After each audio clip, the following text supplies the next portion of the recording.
Subscribe to Storylab for more stories. Now let's begin this one. Chapter 1. The Wrong Look. Dennis Irwin pushed the industrial mop across the courthouse marble floor, invisible as furniture. 17 years since he'd commanded SEAL Team 6, since his last confirmed kill, number 200, in Kandahar. Now he was just a night janitor, exactly as he'd planned. Anonymity was a gift after the things he'd done for his country. His phone buzzed. Sarah. His wife never called during his shift. Dennis. Her voice cracked like breaking glass. It's Tyler. There's been a shooting. The mop handle hit the floor. 20 minutes later, Dennis burst through the emergency room doors at Mercy General. The antiseptic smell hit him first, then the chaos. Sarah stood outside a trauma bay, mascara streaking her face, hands trembling. Where is he? Dennis demanded. In there. Dennis, it was Sheriff Barnes. She couldn't finish. Through the window, Dennis saw his son. Tyler lay on a gurney, face pale as winter, both legs twisted at obscene angles. Blood soaked through hastily applied bandages. A nurse, her badge read Olivia Meyer, worked frantically, but Dennis's trained eye caught her expression, devastation mixed with rage. Dr. Harold Donnelly emerged from the bay.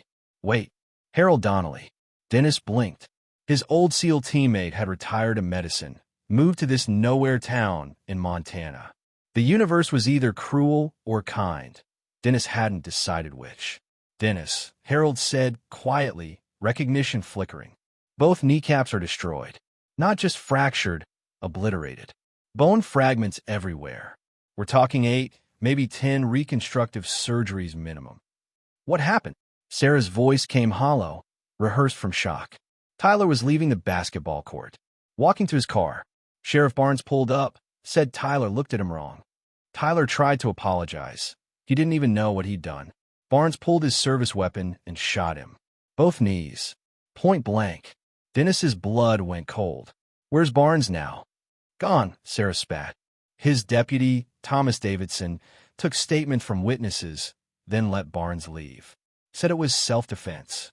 Self-defense against a 17-year-old boy with a basketball. Through the window, Tyler's eyes opened. His gaze found Dennis, and something in his son broke. Tyler had always been strong. Varsity basketball captain, straight-A student, full ride to Montana State in the fall. Now he looked small, shattered. Dennis entered the bay. Tyler's hand shot out, gripping his father's wrist with desperate strength. Dad. His voice was barely a whisper. I'll never walk again, will I? Dennis wanted to lie. Should have lied. But he'd never lied to Tyler. I don't know, son, but we'll fight. I promise you that. He was laughing, Dad. Tears rolled down Tyler's temples. After he shot me, I was screaming, and he bent down and said, shouldn't have looked at me wrong, boy. Then he just laughed. While I was bleeding, Nurse Meyer stepped closer, her voice low. I treated 2 other kids from Barnes in the past 3 years. Both resisted arrest. Both ended up with permanent injuries. Nothing ever happens to him. The union, the department, they cover everything. Dennis's jaw tightened. I need to see him. Dennis, Harold warned, reading him like a mission brief. Whatever you're thinking, I'm thinking I need to see my son's shooter. Dennis kept his voice level, but something ancient and dangerous stirred beneath. 18 years leading SEAL Team 6. 200 confirmed kills. Men who deserved every bullet, every blade. He'd retired because he'd promised Sarah, no more war, no more violence. He'd buried that man deep. But Stuart Barnes had just dug him up. Chapter 2. The Protected. Tyler's first surgery lasted 9 hours. Dennis sat in the waiting room, Sarah's head on his shoulder, watching the clock. Harold emerged at 4 a.m., exhausted. We saved the legs, he said carefully. But the damage.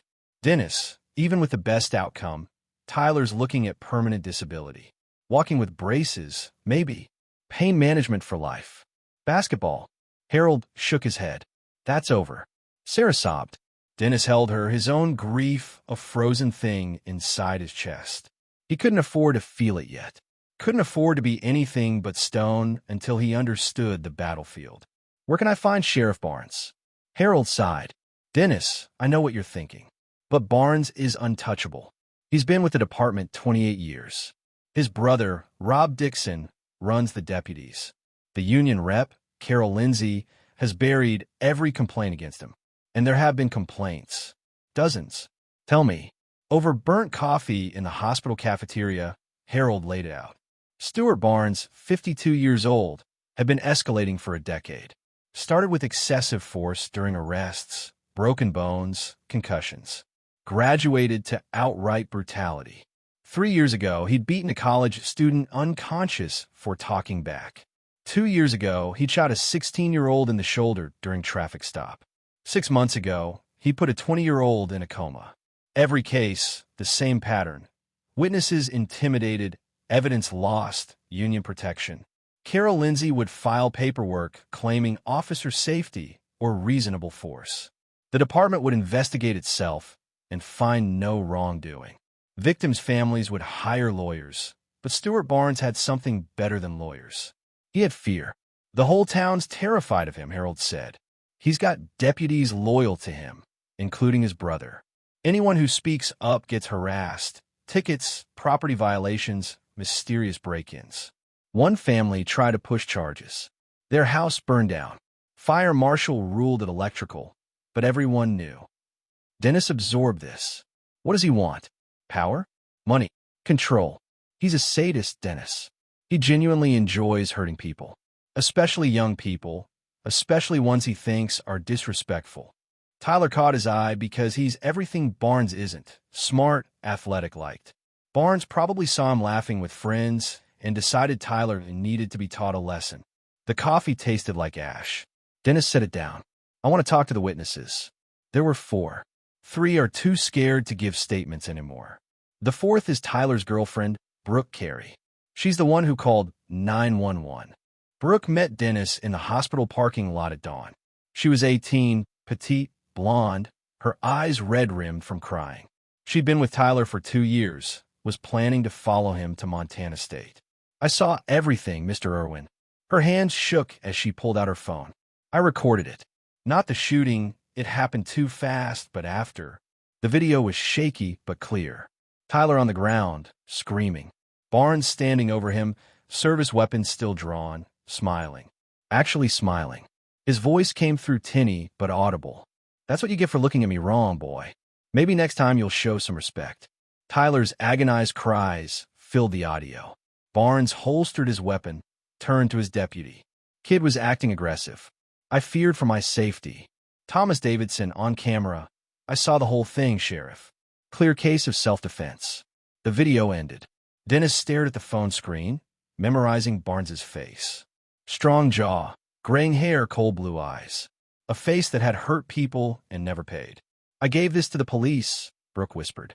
They said the file was corrupted. Couldn't be used as evidence. But I kept a copy. Mr. Irwin, what are you going to do? Dennis looked at this brave girl who loved his son. I'm going to visit Sheriff Barnes. He'll hurt you too. No, Dennis said quietly. He won't. Chapter 3, The Call. Dennis found Stuart Barnes at the Riverside Diner, holding court with Thomas Davidson and 2 other deputies. Barnes sat in the corner booth, laughing, shoveling eggs into his mouth like he didn't have a care in the world. Like he hadn't destroyed a boy's life yesterday. Dennis approached. The deputies noticed first, hands moving instinctively toward weapons. Barnes looked up, sized Dennis up, graying hair, janitor's uniform, average build, and dismissed him with a glance. Help you? Barnes asked, voice dripping condescension. You shot my son. The booth went quiet. Barnes's smile widened. Your son got aggressive with a peace officer.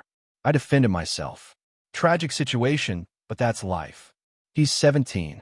He weighs 160 pounds. You outweigh him by 80 and had a gun. Barnes leaned back. Your boy should have been more respectful. You want to file a complaint? County office is 3 blocks that way. Of course, good luck with that. He winked at his deputies, who chuckled. Dennis felt it then. The thing he'd buried, the part of him that had earned 200 confirmed kills. It whispered, right here, snap his neck. Done in 3 seconds. But no, that was the old way. The stupid way. Barnes wasn't a terrorist in Kandahar. He was protected, connected, systematic. Killing him would only hurt Tyler more, put Dennis in prison, leave Sarah alone. No, this required planning, precision, and resources. You're right, Dennis said evenly. I'll file that complaint. Have a good day, Sheriff. He turned and walked out, feeling Barnes's smug gaze on his back. Outside, he pulled out a burner phone he'd bought that morning. Old habits died hard. He dialed a number he hadn't called in 5 years. It rang 3 times. Hawkeye. The voice was gravel and cigarettes. Troy Moses, Dennis's former second-in-command, now running private security out of Virginia. It's Reaper. Silence. Then, Jesus Christ. Dennis? You calling for a reunion or a mission? Mission. I need the team. All of them. What's the target? Dennis watched through the diner window as Barnes laughed, slapping the table. A sheriff who shot my 17-year-old son's kneecaps out. For fun. And he's protected by the whole system. Another pause. When you need us? Yesterday. Give me 48 hours. I'll bring Hammer and Ghost. You got a plan? Working on it. But Troy, this isn't sanctioned. This is personal. Off book. Probably illegal. You don't owe me this. Troy Moses laughed, harsh and real. Brother, you saved my life in Fallujah, Kandahar, and that shit show in Yemen. You taught me everything I know. Some punk sheriff hurt your boy. We're coming. And when we're done, he's going to wish you'd just killed him quick. Dennis closed his eyes. Thank you. Family, Dennis. SEALs look after family. 48 hours. The line went dead. Dennis stood in the Montana morning, breathing in the cold air. Stuart Barnes thought he was untouchable. Thought his badge and his union and his brother made him safe. He had no idea he'd just declared war on a ghost. That night, Dennis returned to the hospital. Tyler was awake, groggy from pain medication. Sarah sat beside him, holding his hand. Harold had said the second surgery would be in 3 days, then weekly surgeries for 2 months.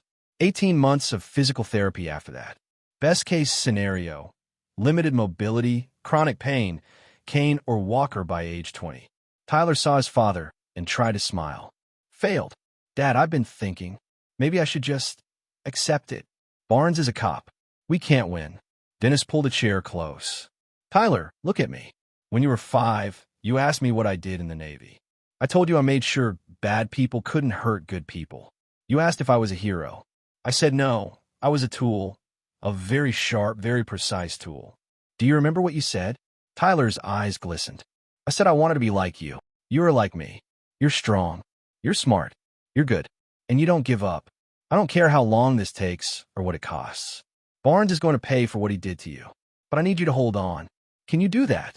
Tyler nodded, tears falling. I'm scared, Dad. Good. Fear means you're alive. Use it. And trust me. Please.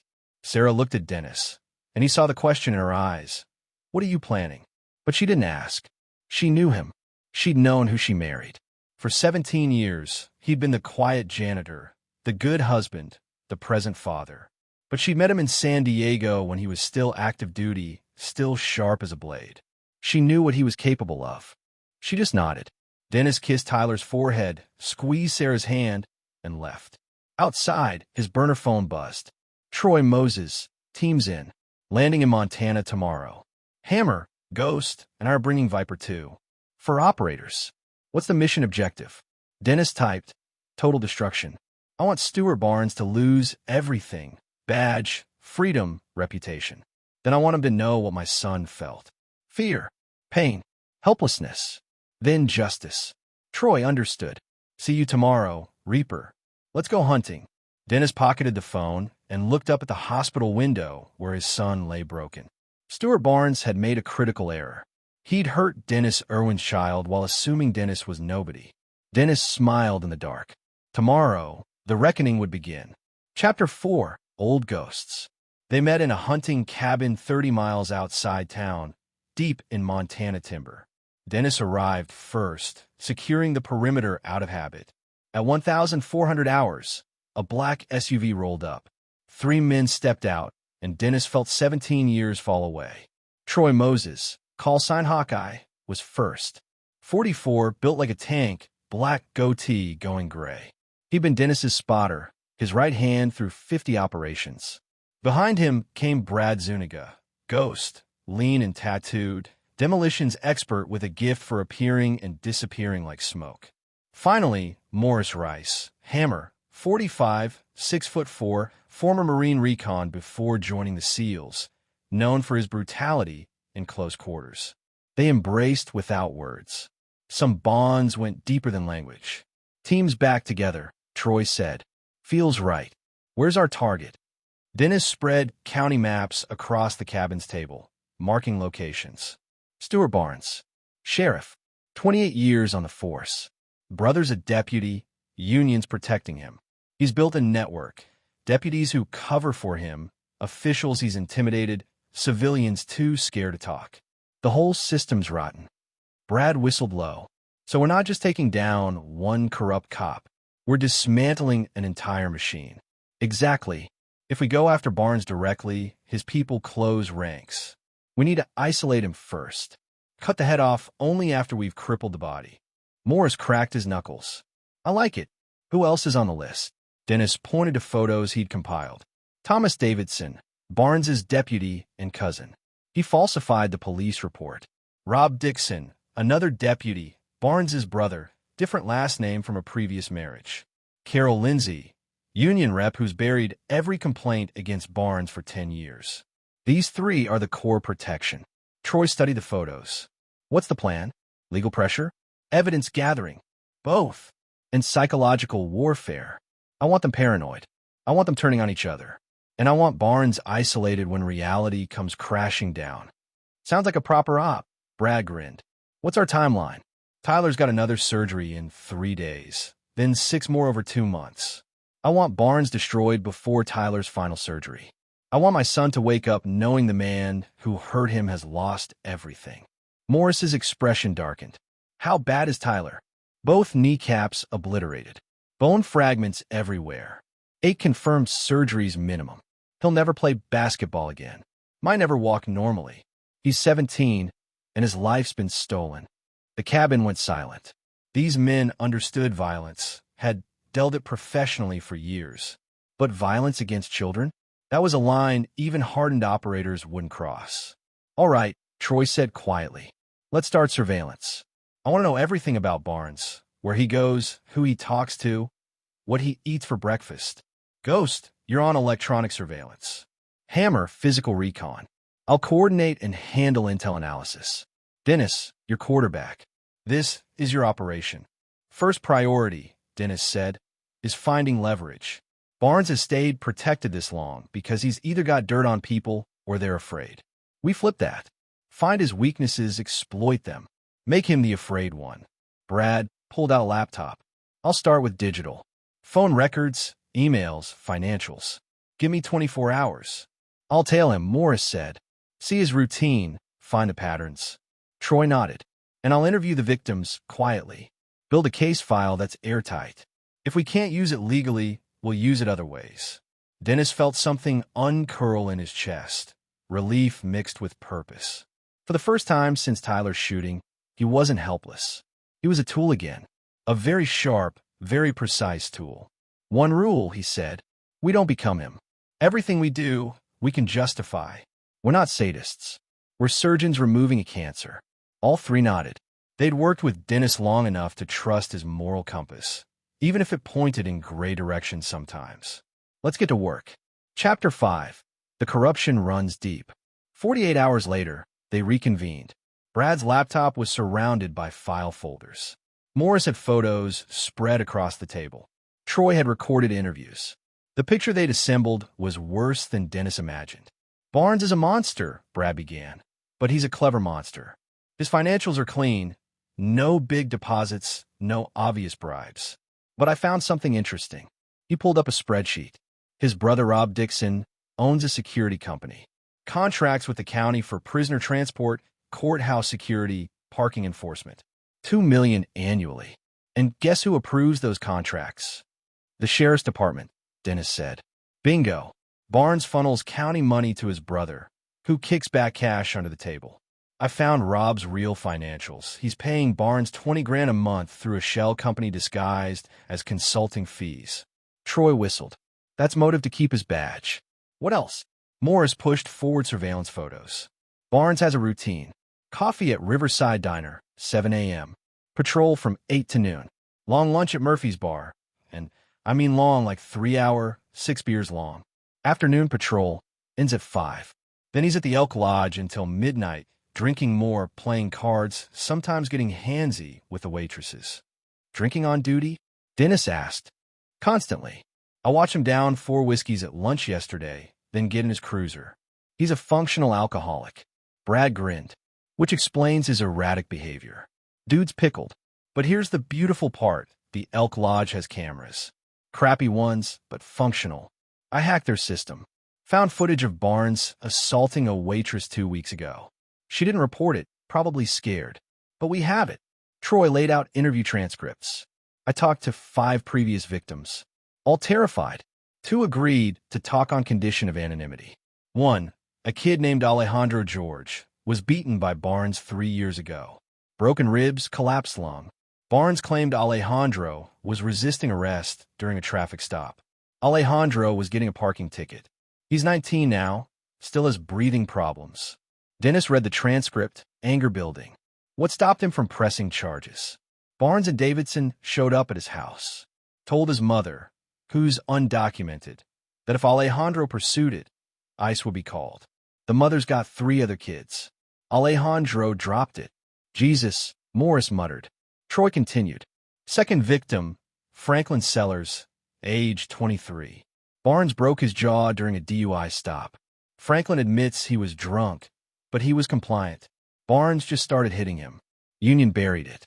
Franklin hired a lawyer, Jack Joseph, who's apparently the only lawyer in town willing to go against Barnes. But even Joseph couldn't make it stick. Witnesses recanted, evidence disappeared. Dennis made a note. Jack Joseph. We might need him. There's more, Brad said grimly. I pulled old police reports going back 10 years. Barnes's use of force complaints spike every year. 27 complaints, 0 disciplinaries. But here's the pattern. Most victims are young, male, and what Barnes would call mouthy. He's got a type. Kids who don't show him enough respect. Morris added, and the 3 other kids shot by Barnes? I found them. Sammy Parrish, 17, shot in the leg 2 years ago. Trevor Mendoza, 16, shot in the shoulder last year. Israel Hull, 20, shot in the stomach 6 months ago. All survived, all have permanent damage. All claimed Barnes escalated for no reason. All were written up as officer safety situations. The cabin fell silent. This wasn't just corruption.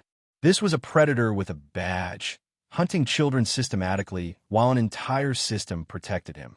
Dennis stood, paced. Carol Lindsay, the union rep. How's he involved? Troy slid over a photo. Middle-aged white man, red-faced, overweight. Lindsay's been union rep for 12 years. He's protected Barnes personally in 23 grievance hearings. I talked to a retired deputy, Harold Donnelly. I know Harold, Dennis interrupted. He's the surgeon treating Tyler. Right. Harold says Lindsay's got his own skeletons. He buried complaints about sexual harassment from female deputies, intimidated whistleblowers, and he's Barnes's drinking buddy. They're tight. Brad pulled up more files. Lindsay's also got financial ties to Rob Dixon's security company. He owns 10%, so he's financially motivated to keep Barnes employed and protected. It's a conspiracy, Morris said. Not in the crazy sense. In the legal sense. Barnes, Davidson, Dixon, Lindsay, they're all profiting from Barnes staying in power and keeping the corruption quiet. Dennis felt the pieces clicking into place. We can't just take down Barnes. We take down the whole network. We burn it all. Ow, Troy asked. Dennis pointed to the evidence. We use their own corruption against them. Leak the financials to the press. Show the kickbacks. Release the Elk Lodge footage. Show Barnes assaulting women. Get the victims to talk again. Safety in numbers. And we document everything Barnes does from here on. He's going to make mistakes. Drunks always do. And if that doesn't work, Morris asked. Dennis met his eyes. Then we make him confess. On camera. And we make sure the confession is so damning that not even Lindsay can bury it. Brad closed his laptop. I like it. Systematic destruction. Cut every support, then watch him fall. One problem, Troy said. If we go public with this, Barnes might retaliate. Against you. Against Tyler. Dennis had considered this. That's why we need to move fast and hard. Overwhelming force. No warning. By the time Barnes realizes he's under attack, it's too late. We hit him from every angle at once. Legal, financial, public opinion, psychological. We make him too busy defending himself to go offensive. Morris grinned. Shock and awe. I like it. We start tomorrow, Dennis decided. Ghost, leak the financials to the Montana Independent. They've got a reporter who covers police corruption. Hawkeye, prep the victims. Get them ready to go public together. Hammer, I need you to tail Barnes. I want to know if he makes any threatening moves toward anyone. What about you? Troy asked. I'm going to talk to Jack Joseph, the lawyer. If we're burning down Barnes's world, I want legal cover. And I need to make sure Tyler and Sarah are protected. They stood, shaking hands, brothers in arms again. Dennis felt something he hadn't felt in 2 days. Hope. Not just hope, certainty. Stuart Barnes's reign of terror was ending. The hunter had become the hunted. Chapter 6. The Trap. Jack Joseph's office was above a hardware store, cramped and cluttered with case files. The lawyer was 43, sharp-eyed, wearing a suit that had seen better days. He looked up when Dennis entered, recognition flashing. Mr. Irwin, I've been expecting you. Dennis sat. Why? Because your son was shot by Stuart Barnes, and anyone who's been hurt by that bastard eventually finds their way to me. Unfortunately, I'll tell you what I tell everyone. Barnes is untouchable. I've tried for years. Nothing sticks. What if it could? Joseph leaned back. What are you offering? Dennis laid out a folder. Brad's financial analysis, photos from Morris's surveillance, transcript from Troy's interviews. Joseph read quickly, his expression shifting from skepticism to shock to cold anger. Where did you get this? Does it matter? Some of this is inadmissible. Illegally obtained, probably. I don't care about admissible. I care about leverage. Can you use this? Joseph studied Dennis. You're not a janitor, are you? I am. But I used to be something else. Military. Dennis said nothing. Joseph smiled grimly. Fine. Keep your secrets. Yes, I can use this. Not in court. Not yet. But in the court of public opinion? This is nuclear. The financials alone prove corruption. The assault footage proves Barnes is violent even off-duty. The victim's statements establish a pattern. If I go public with this, what happens? The state police might get involved. The FBI, if we frame it as civil rights violations. The union can't bury this. It's too big, too coordinated. But Barnes will fight back. He'll claim it's a vendetta, try to discredit you. Let him try. Joseph pulled out a legal pad. I'll need affidavits from the other victims. I'll need them to go on record simultaneously. Safety in numbers, like you said. I'll also need your cooperation. This becomes a civil rights case. You're the face of it. Tyler's the victim who finally broke through. Dennis nodded. I can live with that. One more thing. Joseph's eyes hardened. I've been fighting Barnes for 5 years. He cost me cases, reputation, even a partnership at a firm in Billings. This is personal for me too. But I need to know, are you planning something beyond legal action? Would it matter? Legally, yes. Ethically, Joseph shrugged. Barnes crippled your son for fun. If something extra-legal happened to him, I wouldn't lose sleep. But I can't be part of it. Can't know about it. Understood. You handle the legal destruction. I'll handle the rest. They shook hands. Dennis left feeling the noose tightening around Barnes's neck. That evening, the Montana Independent published a bombshell article, Sheriff Stuart Barnes, a pattern of violence and corruption. The reporter, Olivia Meyer, the nurse from Tyler's surgery, moonlighting as an investigative journalist, had used Brad's leaked financials and combined them with her own research. The article detailed the kickbacks, the shell companies, and Barnes's history of violence. It included photos, financial records, and anonymous testimony from victims. Within hours, it went viral. Local news picked it up. By midnight, national outlets were calling. Small-town sheriff accused of brutality and corruption trended on social media. Dennis watched from a hospital waiting room as Tyler underwent his second surgery. Sarah sat beside him, reading the article on her phone. Is this you? She asked quietly. I had help. Dennis, what are you doing? He looked at her. I'm protecting our son, and I'm making sure Barnes pays. Will it work? Phase 1 is public pressure. Phase 2 is legal action. Phase 3. He didn't finish. Sarah touched his hand. I know who you are. What you were. I've always known. Just promise me you won't lose yourself in this. I promise. But even as he said it, Dennis felt the old darkness stirring. Because the article was just the beginning. Jack Joseph would file a lawsuit, victims would come forward, and the state police would investigate. But that was all civilized, legal slow. Dennis wanted Barnes to suffer. Wanted him to feel fear the way Tyler had felt fear. And for that, he needed to get creative. Morris texted, Barnes is on the move. Looks rattled. Heading to the Elk Lodge. Dennis stood. I need to go. Tell me when Tyler's out of surgery. He drove to the Elk Lodge, parked in shadows. Inside, he could see Barnes through the window, surrounded by deputies, Davidson, Dixon, and 3 others. They were arguing, gestures sharp. Barnes's face was red, furious. Good. Let it be furious. Let him feel the walls closing in. Dennis's burner phone buzzed. Troy, victims are ready. 7 of them. They're going to give a press conference tomorrow. Joseph's coordinating. This is happening. Dennis replied, Good. Keep the pressure on. I want Barnes desperate. Because desperate men made mistakes. And when Barnes made his mistake, Dennis would be waiting. Chapter 7. The Breaking. The press conference happened on the courthouse steps at noon. 7 victims, Jack Joseph, and Olivia Myers stood before cameras. Dennis watched from the crowd, hood up, invisible. Alejandro George spoke first, voice shaking. 3 years ago, Sheriff Barnes beat me during a traffic stop. I didn't resist. I was polite. He broke 3 ribs and punctured my lung because I asked why I was being pulled over. Franklin Sellers went next. He shattered my jaw.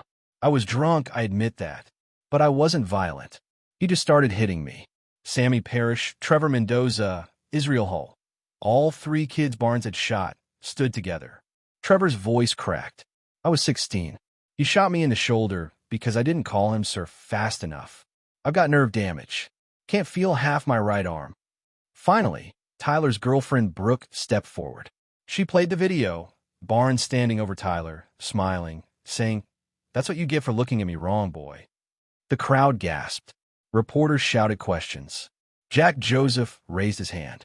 Today, we're filing a federal civil rights lawsuit against Sheriff Stuart Barnes, Deputy Thomas Davidson, and Deputy Rob Dixon. We're also requesting a state police investigation into systemic corruption in the sheriff's department. These victims have been silent for too long, not because they wanted to be, but because they were afraid. Today, they're choosing courage. The courthouse doors burst open. Barnes stormed out, flanked by Carol Lindsay and 2 deputies. His face was purple with rage.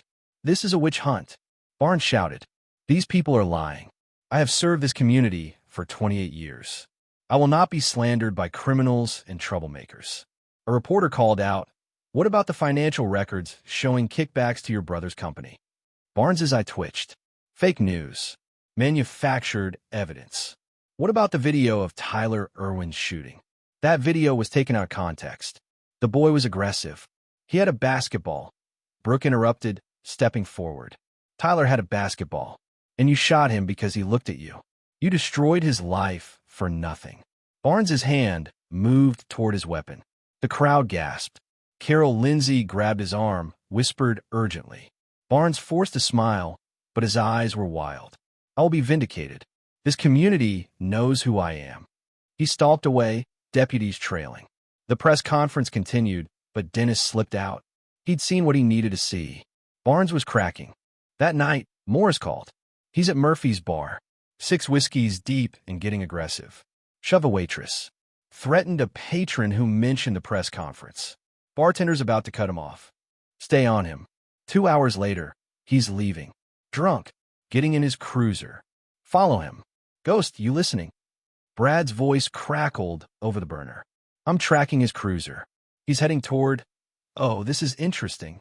He's heading toward your house, Dennis. Dennis's blood went cold. I'm 15 minutes out. Hammer, do not lose him. Hawkeye, call the state police, report a drunk cop in a cruiser. Make it anonymous. Troy on it. Dennis drove fast, heart pounding. Sarah was at the hospital with Tyler. The house was empty, but if Barnes was desperate enough to go there, he arrived to find Barnes's cruiser parked crooked in his driveway, lights flashing. Barnes stood on the porch, pounding on the door. "Erwin, get out here, you son of a bitch. I know it's you. You're behind all this." Dennis parked down the street, approached on foot. Morris emerged from shadows, nodded. They'd worked together too long to need words. Barnes tried the door handle. Locked. He smashed a window with his baton. That's when Dennis stepped into the porch light. "Sheriff Barnes, you're trespassing." Barnes spun, weapon drawn. You did this. Destroy my reputation. Turn people against me." "I didn't do anything." "You did. Every victim, every assault, every bullet. That was all you." Barnes's gun hand shook. He was drunk, furious, dangerous. "Your punk kid looked at me wrong. He deserved what he got." Behind Barnes, Morris moved silently closer. Dennis kept Barnes's attention. "My son is 17. You cripple him for life. Should have raised him better. Should have taught him respect. I taught him to be good. You taught him that monsters wear badges." Barnes raised his weapon, pointed it at Dennis's chest. "I could shoot you right now. Self-defense. You're threatening a peace officer." "Go ahead," Dennis said quietly. "But you're being recorded." Barnes's eyes darted. That's when he saw them. Morris on his left, Brad emerging from the shadows on his right, Troy stepping onto the porch behind him. For men, all trained killers, all surrounding him. "Who the hell are you?" Barnes demanded. "We're the ghosts of your past," Troy said. "Every person you hurt, every life you destroyed. We're the reckoning." Barnes's weapon swung wildly between them. "I'll shoot all of you." That's when the state police cruisers arrived, lights blazing. An officer stepped out, megaphone raised. "Sheriff Barnes, put down a weapon. You're under investigation for DUI and assault." Barnes froze. His eyes darted between Dennis, the SEALs, the state police. The trap had closed. He'd been recorded threatening Dennis, recorded breaking and entering, recorded drunk in his cruiser. Every action he'd taken the past 3 hours was illegal and documented. He lowered his weapon slowly. State police rushed in, disarming him, cuffing him. As they led him to the cruiser, Barnes locked eyes with Dennis. "This isn't over," he snarled. Dennis smiled. "Yes, it is." Chapter 8. The Fall.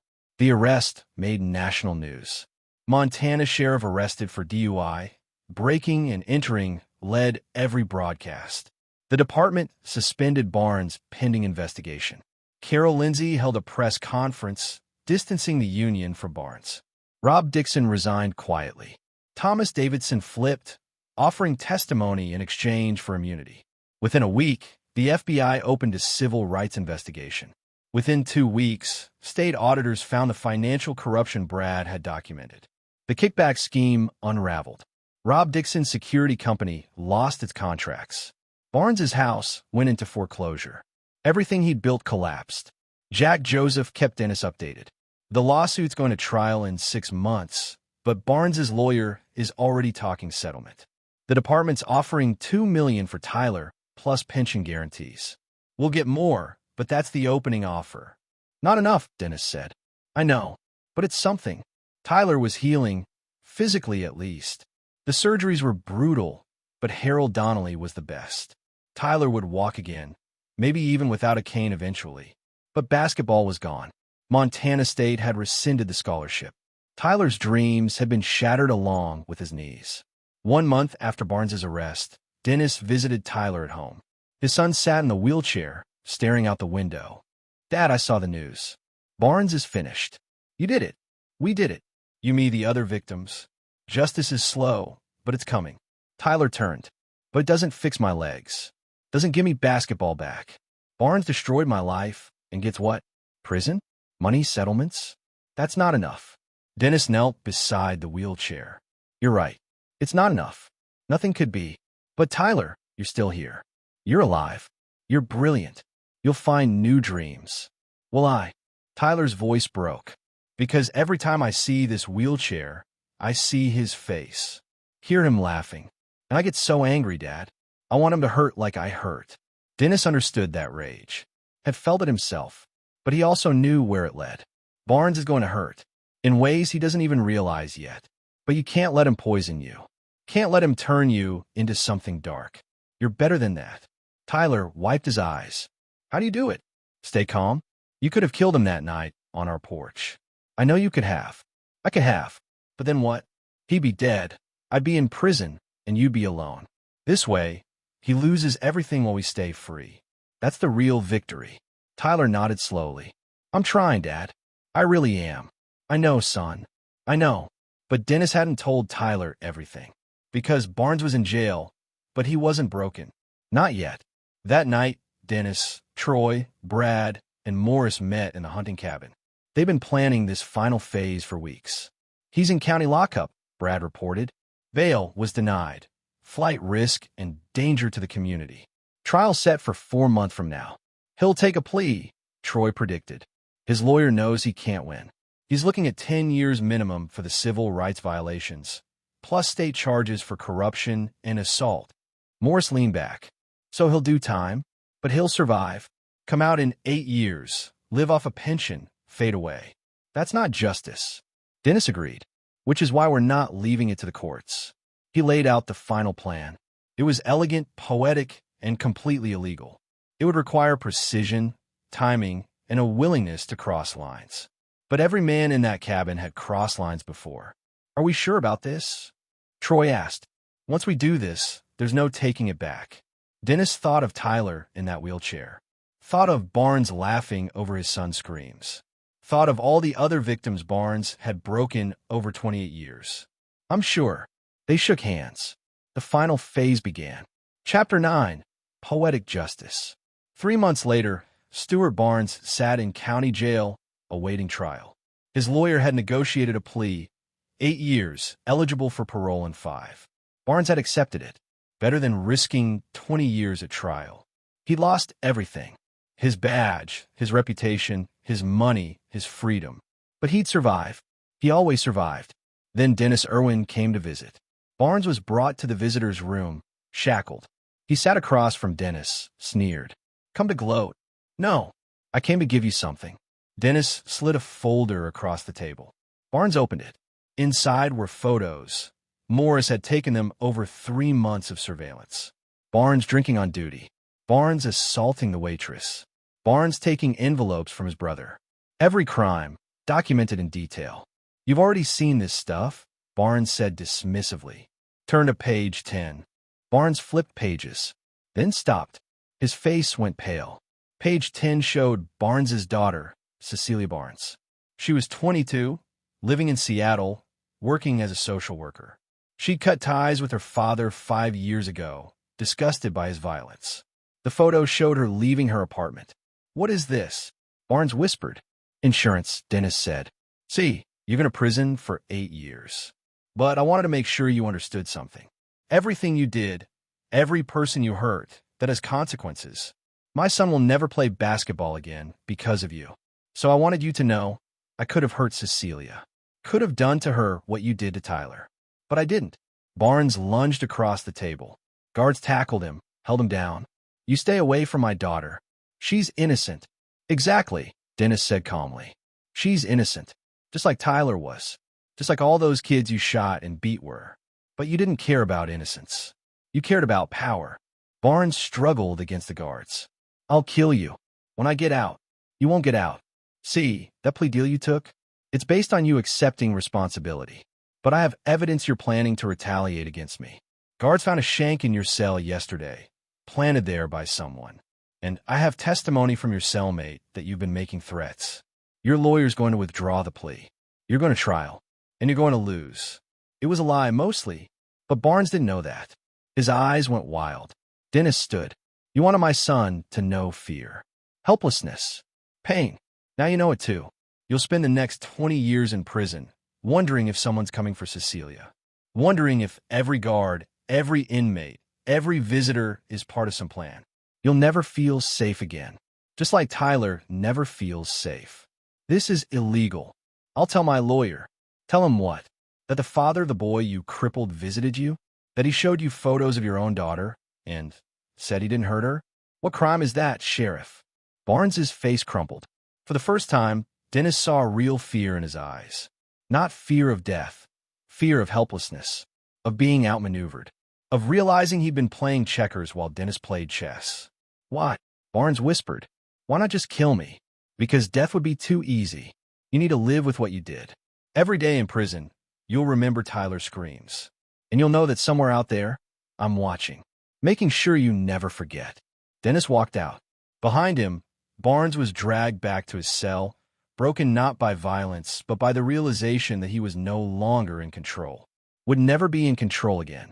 6 months later, Tyler Irwin stood at his high school graduation. Not in a wheelchair. Harold Donnelly's surgeries had been miracles, but with forearm crutches, slow and painful, but upright. He'd been accepted to University of Montana on an academic scholarship. Not basketball, but computer science. A new dream. Stuart Barnes had been sentenced to 18 years after a jury convicted him on all counts. He'd serve every day of it.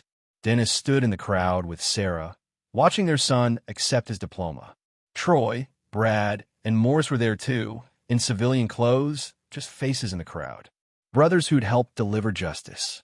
As Tyler crossed the stage, he looked into the audience, found Dennis, and smiled. Later, at the after-party, Tyler pulled his father aside. "Dad, I never asked.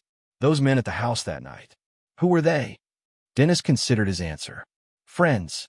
Good men who helped when we needed it." "Did you do something illegal?" "I did what was necessary." Tyler nodded. "Thank you. For fighting for me. For not giving up." Dennis hugged his son, felt the strength in him. Tyler would walk with pain for the rest of his life. Would carry scars. But he'd survived. And he'd learned a vital truth. Sometimes the good guys win. Not because the system works, but because good people make it work. Stuart Barnes had learned a truth too. Power without accountability is temporary. And retribution, when it comes, is patient, precise, and permanent.